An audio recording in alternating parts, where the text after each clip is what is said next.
Congress is on the brink of a shutdown literally tomorrow. Nancy Pelosi won't admit that because that would be admitting the Democrats are shutting the government down because Republicans refuse to legalize people here illegally. She's claiming Democrats want to shut the government down because the Republican Party is trying to do something repulsive. Here's her explanation. This is like giving you a bowl of doggy-doo, put a cherry on top and call it a chocolate sundae. This is nothing. Ugh. Meanwhile, over at CNN, Chris Cuomo says the Republican Party is guilty of the horrifying sin of vilifying people who snuck into our country and are demanding rights and money. Here he is. You guys have a pretty intentional effort to make illegal immigrants, as you call them, monsters. You put out this DHS report today that fictionalizes the risk of terror that is represented by people who come into this country illegally. We understand that that's against the law. We understand that it has to stop. But why make them all into villains? Mark Steyn is an author and columnist and an actual thinker, and he joins us tonight. So, Mark, when people like the guy we just showed put air quotes around the phrase illegal immigrant, what does that mean? Are you not allowed to admit that they're immigrating illegally?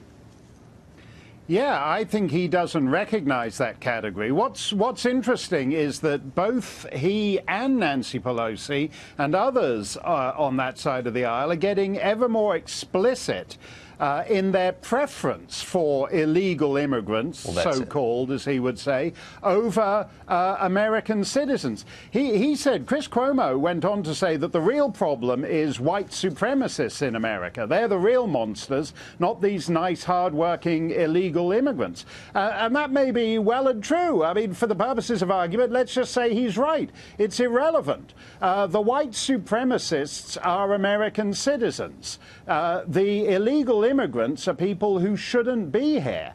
And the organizing principle of nation states is that they're organized on behalf of their citizens, whether their citizens are cheerleaders or white supremacists or whatever. You're stuck with them.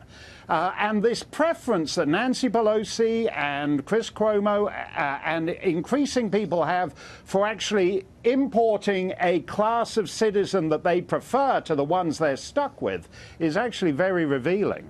But how can you lead a country whose population you despise? I mean, would you be a good parent if you hated your kids? Would you be an effective officer if you didn't care about the safety of your men? I mean, doesn't that kind of prima facie show that you're not ready to lead if you don't love the people you're leading?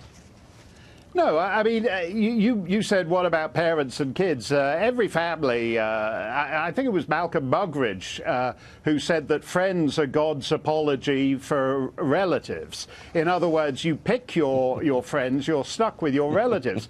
The Democrats are getting very close to saying that foreigners are God's apology for Americans. Nancy Pelosi has explicitly said that we should thank the parents of these so-called dreamers, these DACA people, for bringing them here illegally. And in fact, to go back to what your Swedish guest was saying, you know, whatever the economic benefits, which are minimal and are not evenly distributed, the cultural transformation, which is what's happening in Sweden, other parts of Europe, and is what's happening in Arizona too, that's forever. In Arizona, a majority of the grade school children now are Hispanic.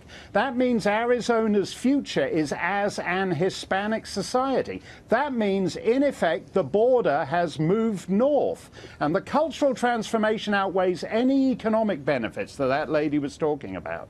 It's at the very least bewildering for people who grew up here, and that's real. I don't think you have to be animated by hate or anything to say, you know, maybe I should have some say in how my country evolves. Mark, thank you very much. Thanks a lot, Tucker.